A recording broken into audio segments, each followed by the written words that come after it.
Hola, soy Muriel Santana y acepté la invitación de Médicos por Naturaleza para recordarte que el cáncer de mama es el más común en las mujeres y es curable si se lo diagnostica a tiempo. Para eso es indispensable el control médico anual, la autoexploración periódica y la mamografía.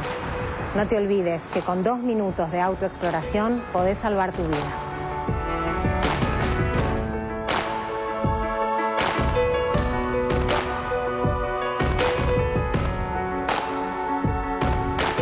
Se trata de poder prevenir distintas enfermedades que pueden ser prevenibles en la medida que nos hagamos todos los estudios correspondientes. Hablando de aquellas cosas que uno puede prevenir que nuestro hijo no tenga ciertas patologías si evitamos fumar. Por eso es que en esta nota nos hablan sobre la importancia de cuidarse durante el embarazo. Las complicaciones que pueden surgir cuando las mamás fuman durante el embarazo son varias. Pueden afectar al embarazo mismo, produciendo la detención del embarazo, o sea, abortos espontáneos o partos prematuros, son esos bebitos que nacen antes del término. Incluso puede suceder la muerte del bebé intraútero y también puede traer aparejada complicaciones al bebé mismo. El paladar hendido, el labio leporino, son complicaciones que pueden surgir en los hijos de las mamás fumadoras. También está asociado a muerte súbita del lactante, aunque desgraciadamente no sabemos bien la causa de la muerte súbita del lactante, sabemos que los hijos de las mamás fumadoras tienen un riesgo mayor. Por esto es que hacemos tanto hincapié a que la mamá deje de fumar si era una fumadora previa durante el embarazo lo antes posible. En realidad lo ideal sería que la mamá que está programando un embarazo y es fumadora pudiera hacer la consulta prenatal a su obstetra o a su ginecólogo para que éste le dé algunas ayudas para dejar de fumar y programar su embarazo libre de tabaco. Otras complicaciones que pueden surgir en el embarazo son bebitos que nacen con bajo peso, o sea, menos del peso esperado para su tiempo, para su edad gestacional. Restricción del crecimiento adentro de la panza. Esto se da porque los metabolitos de la nicotina son sustancias tóxicas que pueden atravesar la placenta y lo que hacen es cerrar los vasos sanguíneos que le aportan el oxígeno y el alimento al bebé, con lo cual el bebé recibe menos aporte de nutrientes y oxígeno, por lo tanto crece menos y por lo tanto puede tener problemas adentro de la panza. Y por otro lado, si la mamá, cuando el bebé nació, vuelve a fumar, ya no va a tener el síndrome de abstinencia, pero sí va a ser un fumador pasivo, con lo cual va a tener complicaciones en su sistema respiratorio, va a tener mayor probabilidad de tener enfermedades como neumonía, como bronquitis, bronquiolitis, otitis.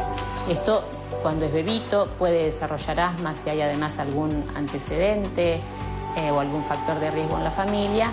Y cuando sea más grande, cuando vaya a la escuela, también va a tener más probabilidad de tener estas complicaciones, con lo cual va a faltar a la escuela, va a tener, se ha hablado también de asociación con el síndrome de desatención, con trastornos del aprendizaje. Entonces, como que tenemos que pensar que no es solamente un problema durante el embarazo y la lactancia, sino que tenemos que pensar que vamos a dañar al bebé a largo plazo y que a lo mejor el embarazo es una muy buena oportunidad para, ya que hacemos este esfuerzo durante 9 meses, que sin duda cuesta, y después durante 6 o 9 o 12 meses más durante la lactancia, aprovechar ese tiempo libre de tabaquismo como para extenderlo hacia toda la vida.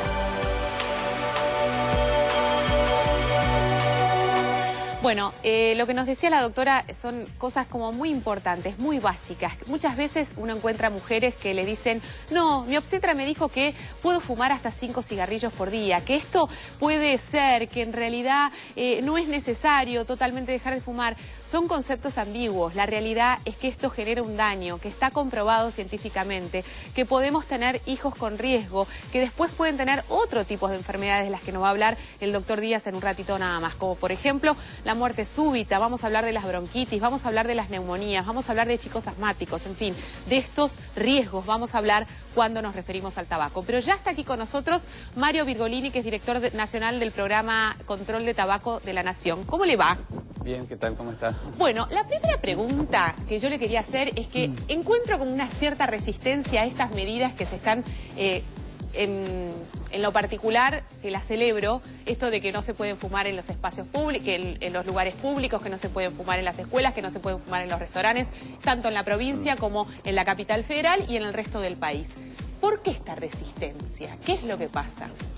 Bueno, en realidad es una medida muy popular. Nosotros las encuestas nos han dado que hay más de un 80%, incluso las últimas un 90%. ¿De gente que está feliz? Sí. Sí, muy contentos con estas medidas y donde se implementa al poco tiempo aumenta el apoyo popular a este tipo de medidas. ¿Y esto ha ayudado a los fumadores a dejar de fumar o a fumar menos, por ejemplo? ¿Se ha comprobado esto? Bueno, lo que vemos es que hay una tendencia descendente en el porcentaje de fumadores en la Argentina. Sí. O sea, estamos bajando tanto en adultos como en adolescentes, va bajando el porcentaje de fumadores, hay una mayor conciencia social en este tema. Sí. Ya se conoce mucho más los daños que el tabaquismo produce en las personas.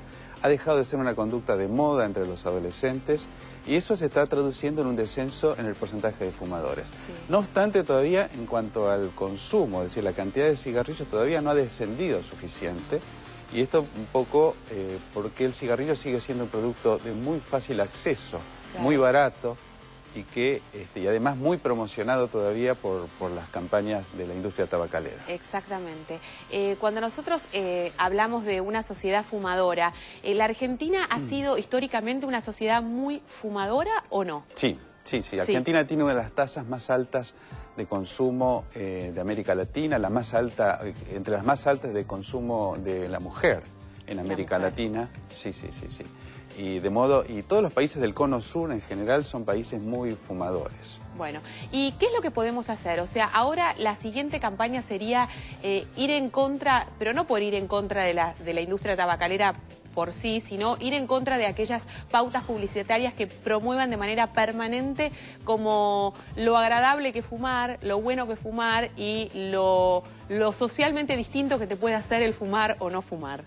Bueno, en realidad a nivel mundial hay una estrategia mundial que es el primer tratado que el mundo celebró de salud pública, que es un tratado contra el tabaco. Justamente a partir de la catástrofe que significa el consumo de tabaco en el mundo, porque más allá de ser un negocio para algunos, es un drama para millones de familias. En este momento se mueren 5 millones de personas por tabaquismo. Sí. Entonces, a partir de allí se establece una serie de medidas que ya muchos países del mundo están poniendo en marcha. Entre ellos, por ejemplo, lo que vos decías, que es la prohibición de la publicidad. De toda forma de publicidad, de patrocinio, de promociones. El consenso mundial es que deben ser prohibidas estas formas de publicidad. Cuando uno tiene que pensar en campañas preventivas, en este momento en nuestro país, de acuerdo a las encuestas, de acuerdo a los registros que ustedes están teniendo a partir de estas últimas medidas, sobre ¿quiénes uno se debe especificar más? ¿Sobre las mujeres que los hombres? ¿Sobre los adolescentes o sobre los adultos? Digamos, ¿dónde está el principal foco de consumo de tabaco? Bueno, para hacer prevención hay que hacerlo sobre los adolescentes y los niños, porque en la Argentina la edad de inicio en promedio está entre los 12 y los 13 años. Y hay un 30% de fumadores adolescentes que lo hacen antes de los 12 años. O sea que es una edad muy precoz, cada vez ha sido más precoz en la Argentina y más precoz aún en la mujer. O sea, las chicas hoy son más fumadoras que los chicos. Entonces ahí es necesario enfocar todo lo que es preventivo. Y esto significa, por un lado, toma de conciencia, la parte educativa, pero además de eso hay otras medidas más importantes para hacer prevención en los adolescentes. ¿Qué es cuál? Es la prohibición de la publicidad, son los ambientes libres de humo y es el aumento de los impuestos al tabaco. Esas tres medidas son las que más impacto tienen en la prevención del consumo. Perfecto. ¿El programa tiene un programa para dejar de fumar? Para aquellos que se puedan acercar y pueden decir, bueno, definitivamente, yo he tomado conciencia de que esto no está bien, pero como pasa muchas adicciones, más allá del tomar conciencia, uno no puede dejar, es una adicción, de eso se trata. Entonces necesita de herramientas concretas que lo ayuden en este proceso de dejar de fumar. Sí, es un proceso complejo, pero digamos posible de realizar y hay que tomar la decisión, porque digamos esto tiene un riesgo altísimo, pero también si las personas dejan de fumar, esos riesgos van disminuyendo. ¿A dónde se pueden acercar aquellas personas que nos están escuchando y dicen, bueno, existe un programa para dejar de fumar? ¿Dónde voy? ¿Quién me ayuda? Bueno, tenemos en primer término una línea telefónica gratuita de acceso desde todo el país, ¿Sí? que es el 0800 ¿Sí? 222 1002. Perfecto. Esto lo vamos a poner en pantalla en un ratito nada más para que ustedes lo tengan a mano y lo puedan agendar.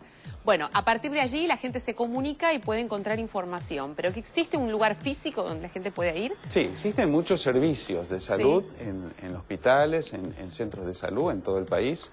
¿Que están especializados en esto? Sí, algunos están especializados, que tienen un consultorio específico para tratamiento, y otros que lo que tienen es en la consulta, los médicos están capacitados, entonces en la consulta habitual se le dedica unos minutos a este tema del tratamiento del tabaquismo. Sí. Ahora, el 0800, además de brindar la información, brinda un consejo adecuado para dejar de fumar. Perfecto. Bueno, la tenemos en pantalla, la línea gratuita, que es el 0800-222-1002. A este teléfono pueden llamar y, como decía Mario, se pueden comunicar de esta manera, pueden guiarlos a dónde acudir o qué hacer para iniciar este proceso de dejar de fumar. Exacto. Gracias, ha sido un placer. Bueno, tenemos que hacer pausa rapidito porque hay mucho de lo que hablar todavía cuando nos referimos al tabaquismo. Vamos a hablar de cuáles son las enfermedades asociadas. Vamos a referirnos a qué es lo que pasa a los chicos cuando tienen padres fumadores y viven en un ambiente contaminado. No se muevan de ahí, están nuestros teléfonos abiertos, Roberto. 535-0705, 535-0706 con el 011 para los que llaman desde el interior. Bueno, estamos en vivo en la televisión pública, ya venimos. ¿Sabías que el tabaco es factor de riesgo en enfermedades respiratorias, cardiovasculares, distintos tipos de cáncer y es especialmente perjudicial durante el embarazo? Además, no solo perjudica a los fumadores, sino también a los que respiran el mismo aire, fumadores pasivos. El tabaquismo es la principal causa de mortalidad en la mayoría de los países desarrollados.